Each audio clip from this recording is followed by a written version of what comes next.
में न्याय यात्रा के तहत आए हैं। ये कारवान इंसाफ है जो 2 दिन अपना मुकम्मल कर चुका है और 2 दिन बाकी है। आज बायसी और अमोर का दौरा होगा पूर्णिया जिला में और कल इंशाअल्लाह कटिहार का दौरा होगा। दरअसल ये कारवान इंसाफ या न्याय यात्रा सीमांचल के साथ हो रही मुसलसल नाइंसाफी के खिलाफ है। सीमांचल के दलित, मुस्लिम और दूसरे समुदाय के लोग हैं जिनकी प्रति व्यक्ति आय कम है। सीमांचल में इंफ्रास्ट्रक्चर का डेवलपमेंट नहीं हुआ है, कल कारखाने नहीं लगे हैं। मोदी के सरकार में हो या उससे पहले के सरकार में हो, नीतीश के जमाने में हो, उससे पहले में हो, सब लोगों ने हमारा वोट लिया, हमारी वाजिब हिस्सेदारी किसी ने नहीं दी। उसके खिलाफ लड़ रहे हैं कि सीमांचल डेवलपमेंट काउंसिल बनाओ और यहाँ पर पूर्णिया में हाईकोर्ट का बेंच और डिफरेंट हमारे और मुतालबात हैं, उसको लेकर लड़ रहे हैं।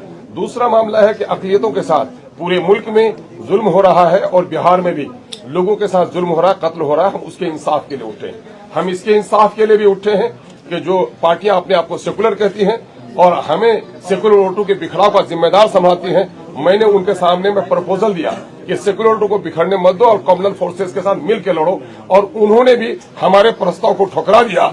हम उसके खिलाफ भी जनता के सामने में इंसाफ के लिए आए हैं। ये इंसाफ यात्रा का मेन मोटो है। हम इस्तकबाल करते हैं अपनी सीमांचल की धरती पर अपने कौमी सदर जनाब बैरिस्टर सुनील अवैसी साहब का, और वो आपसे रूबरू है। सर कुछ पूछना है तो पूछ लीजिए, बारी बारी से बात। तो सर पहले आराम से जो महागठबंधन को खत लिखा था, तेजस्वी यादव को आपने खत लिखा था 6 सीटों के दे लेते हुए हमें गठबंधन में शामिल करें, उसकी परिणति कहां तक पहुंची? देखिए, उसका बैकग्राउंड ये है कि बिहार के जो अपॉलिटिकल कई लोग हैं जो ये गलतफहमी का शिकार थे कि असदुद्दीन ओवैसी अलायंस नहीं चाहता है। पर्सनली मुझ पर एलिगेशन लगाया गया था, तो हमने अख्तर भाई से कहा कि ये लोग ऐसा कह रहे हैं तो आप उनसे ही लिखवा लीजिए, क्या लिख कर देना। तो बोले कि आप लेटर लिख दीजिए। हम बोले ठीक है, लिखते हैं लालू जी को। फिर उसके बाद लेटर लिख दिए। फिर बाद में उनके फर्जन ने कहा कि हमको नहीं मिला। हमको ताज्जुब हुआ क्योंकि पार्टी के फाउंडर वो हैं। हमने कहा ठीक है, उनको भी लिख दीजिए। उनको लिख दिए। तो ये तो मैसेज जा चुका है कि जो हम पे इल्जाम लगाते थे कि हम अलायंस नहीं चाहते या बातचीत नहीं करते, तो हमने कर दिया है। अब इनके ऊपर है मुनस्सिर, वो अपनी पार्टी का फैसला वो लेंगे, हम अपनी पार्टी का फैसला हम लेंगे। क्या कारण सर बहादुरगंज में आपने कहा एक के बाद ऐसा नहीं होगा। आपका एक बयान आया था कि जो हाथ दोस्ती के लिए बढ़ सकते हैं वो गेवा का भी पहुंच सकते हैं। हाँ, तो बिल्कुल, जब दोस्ती का हाथ अख्तर उल ईमान ने आगे बढ़ाया है, अगर आप उसको कमजोरी की निशानी समझेंगे तो हमको तो हम पॉलिटिकल पार्टी है, चुनाव लड़ना पड़ेगा। जब चुनाव लड़ेंगे तो जीतने के लिए लड़ेंगे। हर पार्टी जीतने के लिए लड़ती है ना, दोस्ताना मुकाबला तो नहीं होता।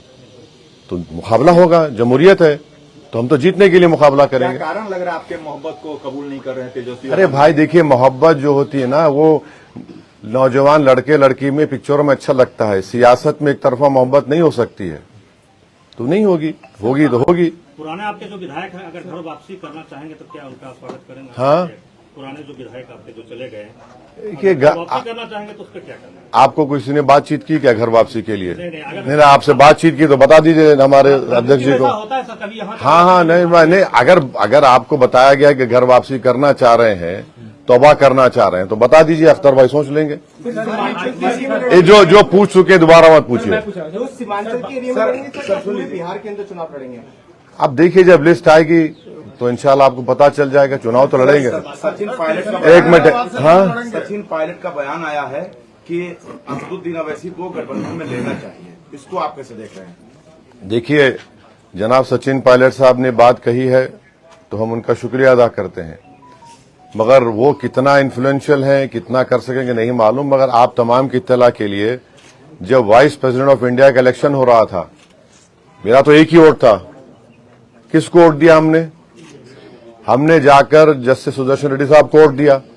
उस वक्त क्या हो गए? हम दूध के धुले हो गए। जब सर अलायंस नहीं होगा, कहा था कि जो हमारे सामने आएगा वो नाम हो जाएगा, फिर और होगा। हाँ, बहादुरगंज में वहीं से सजील इमाम लड़ रहे हैं, तो क्या इसी में वो सजील इमाम भी शामिल होंगे? चुनाव है, इलेक्शन है।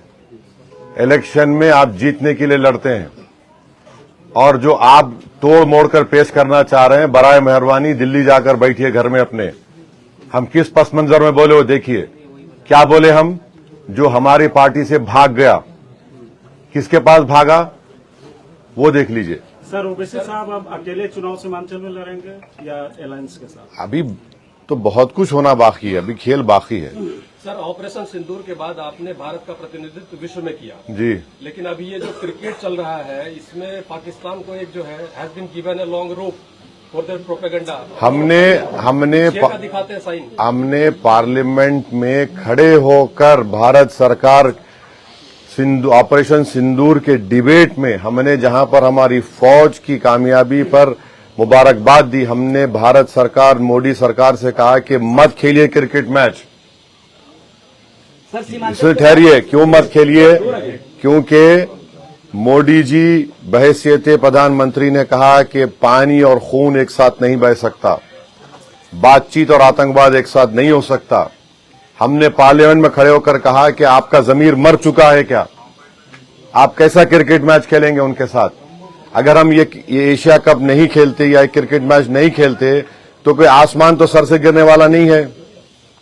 हम जब पानी रोक रहे हैं 80%, और वो पानी का क्या है? Indus water treaty bilateral treaty है। तो बीजेपी जो जस्टिफिकेशन देती है कि हम बायलैटरल नहीं खेल रहे हैं, हम मल्टीलैटरल के, तो पानी क्यों रोक रहे हैं फिर आप? हमने ट्रेड क्यों बंद किया? डायरेक्ट इनडायरेक्ट ट्रेड हमने बंद कर दिया। पाकिस्तान के एयरक्राफ्ट हमारे इंडियन एयर स्पेस में नहीं आ सकते, उनकी कश्ती हमारे पानी में नहीं आ सकती। तो ये तो हिपोक्रेसी है, hypocrisy of the highest order है। बीसीसीआई को कितने पैसे मिलेंगे? 1000 करोड़, 1500 करोड़, 2000 करोड़? हम बीजेपी से पूछना चाह रहे, जो 26 लोगों को सर पर इसलिए गोली मारी गई आतंकवाद जो पाकिस्तान से आए थे कि वो हिंदू थे, तो 26 लोगों की जान की कीमत कितनी है बता दीजिए। हम 1000 करोड़ है, 2000 करोड़ है, 3000 करोड़ है, बता दीजिए देश को। सर सीमांचल नए मुसलमानों के साथ और भी जो अकलियती तबका उसके साथ हमेशा नाइंसाफी होती रही है, आप इसको किस तरह देख रहे हैं? बिल्कुल नाइंसाफी हो रही है। प्रधानमंत्री आए यहां पर, घुसपैठी का जिक्र कर दिए, यहां पर ज्यादा आबादी बढ़ रही है। हम प्रधानमंत्री से एक रिक्वेस्ट करेंगे बड़े ही ह्यूमिलिटी के साथ कि जो आपकी मुंह बोली बहन बांग्लादेश से दिल्ली में आकर बैठी हुई है उसको सीमांचल लाइए। हम प्रधानमंत्री को बताते हैं कहां जाता रास्ता बांग्लादेश का, वहां जाकर छोड़ दीजिए। और प्रधानमंत्री जो है, आप जाकर देखिए एक बॉर्डर का इलाका जो है, आप वहां पर खड़े रहकर देखिए बांग्लादेश का दिखता इलाका जहां पर चीन एयर स्ट्रिप बना रहा है, उसकी बात ही नहीं करते प्रधानमंत्री। पड़ोस नेपाल में पूरा तख्ता पलट दिया गया, उसकी बात ही नहीं करते। कैसे हो गया? हमारे पड़ोस में 2 रेवोल्यूशंस आ गए, हमको पता ही नहीं है, मगर प्रधानमंत्री को लगता है कि यहां पर सीमांचल में घुसपैठी आ रहे हैं। 65 लाख नाम इलेक्शन कमीशन में जो भी रीजन था निकाल दिए, कौन सा घुसपैठी निकला उसे बताओ। तो ये सीमांचल की जनता को बदनाम करने की एक साजिश है, हम इसका कंडेम करते हैं। और सीमांचल की जनता ये जो तोहमत लगाई जा रही है उसका जवाब इस चुनाव में देगी बीजेपी के खिलाफ। असद साहब कल काकोरी यानी लखनऊ में जो है, अभी आप बिहार की बात करिए, अभी चल आप खत्म कर रहे भाई। आखिरी 2 सवाल है, आखिरी 2 सवाल अब जाने हमको। हाँ। अब आप पूछ चुके हैं, दोबारा मत पूछिए। हाँ, आइलम मोहब्बत की जगह पे एक आइलम महादेव संगठन, हिंदू संगठन बनाया है, हाँ, क्या कहेंगे? बहुत अच्छा है। आपका नाम क्या है सर? स्मिथ। हाँ, स्मिथ नाम होगा। आई लव स्मिथ में करूंगा। इसमें कौन सा एंटी नेशनल बात है? इसमें कौन सा वायलेंस का प्रमोशन का बात है? जब लफ्ज लव आ रहा है तो उसमें आपको तकलीफ क्यों हो रही है? इसका मतलब आप लव के खिलाफ हैं, आप मोहब्बत को मानते ही नहीं है। वो मुगल आजम का एक गाना था, जिंदाबाद जिंदाबाद मोहब्बत जिंदाबाद, दोबारा प्ले करना पड़ेगा इन लोगों के लिए। देखिए एक बात प्लीज समझिए, आर्टिकल 25 संविधान में क्या है? Freedom of religion. अगर मैं जिसमें मुझे मोहब्बत है, और मुसलमान उस वक्त तक मुसलमान नहीं होता जब तक कि वो प्रॉफिट मोहम्मद को अल्लाह का आखिरी नबी रसूल ना माने, और उस वक्त तक उसका ईमान मुकम्मल नहीं होता जब तक कि वो दुनिया में तमाम चीजें ज्यादा प्रॉफिट मोहम्मद को चाहे। ये संघ परिवार और आरएसएस बीजेपी के लोग कभी सोच भी रहे हैं कि भारत में 18-19 करोड़ मुसलमान रहते हैं, जो सब कॉन्टिनेंट हो या एशिया में सबसे ज्यादा यहां पर रहते हैं। आप क्या मैसेज दे रहे हैं दुनिया को? क्यों ऐसा कर रहे हैं भारत के बारे में आप लोग? अरे सोचो थोड़ी देर के लिए, लव की बात हो रही है। और उत्तर प्रदेश में एडीजीपी साहब कह रहे हैं कि नहीं, हमारे सरकार ने कहा कि नया पोस्टर नहीं लगेगा। Happy birthday prime minister allowed होगा, happy birthday chief minister allowed होगा। तो फिर आप एक कानून बना दीजिए कि इस देश में कोई लव की बात करेगा ही नहीं, तो पहले हॉलीवुड बैठ जाएगा।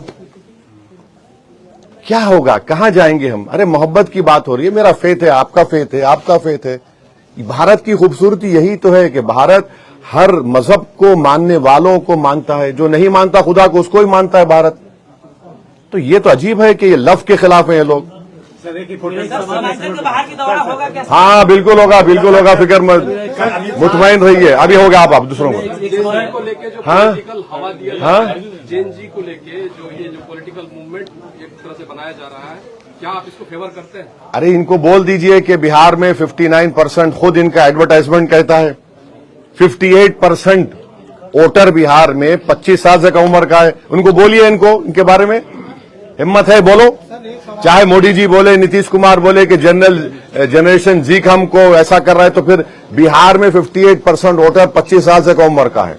तो ये बिहार के जो जनरेशन जी के जिसका वोट 58% है पॉपुलेशन में, उनको सोचना चाहिए कि तुम्हारे ख्वाबों को पूरा करना नहीं चाह रहे। हाँ, आए तो वो बताएं कितने घुसपैठी आपने रोके थे। बीएसएफ आपके पास है, आप होम मिनिस्टर हैं 11 साल से। अगर यहां पर डेमोग्राफिक चेंज हो रहा है, आप क्या कर रहे थे उसके लिए? ये तो आपकी नाकामी का आप सबूत दे रहे हैं। और वो जो बांग्लादेश से भागकर आकर बैठी है, बराए मेहरबानी उसको सीमांचल को ला लें। वो खुद बॉर्डर का रास्ता हम दिखा देते, हमारे जाके छोड़ दें उसको पहले बाहर करें। आप वो क्यों रही दिल्ली में? लास्ट सवाल हम पूछेंगे सर। नहीं, आप फर्स्ट पूछ लीजिए। नहीं, हाँ, बराबर होना चाहिए। आर्टिकल 370, हमने तो प्राइवेट मेंबर्स बिल डाला था पार्लियामेंट में। वो अगर आएगा तो सीमांचल का डेवलपमेंट क्या प्रायोरिटी क्या होगी, वो काउंसिल डिसाइड करेगा। क्या यहां पर अब आपका मखना का क्या रेट मिल रहा है बताइए? यहां पर मकाई का मामला क्या रेट मिल रहा है बताइए? एम्स क्यों नहीं आता यहां पर? गाया में जो इंडस्ट्रियल पॉलिसी यहां पर क्यों नहीं आती? एक बेंच खोलिए हाईकोर्ट का यहां पर।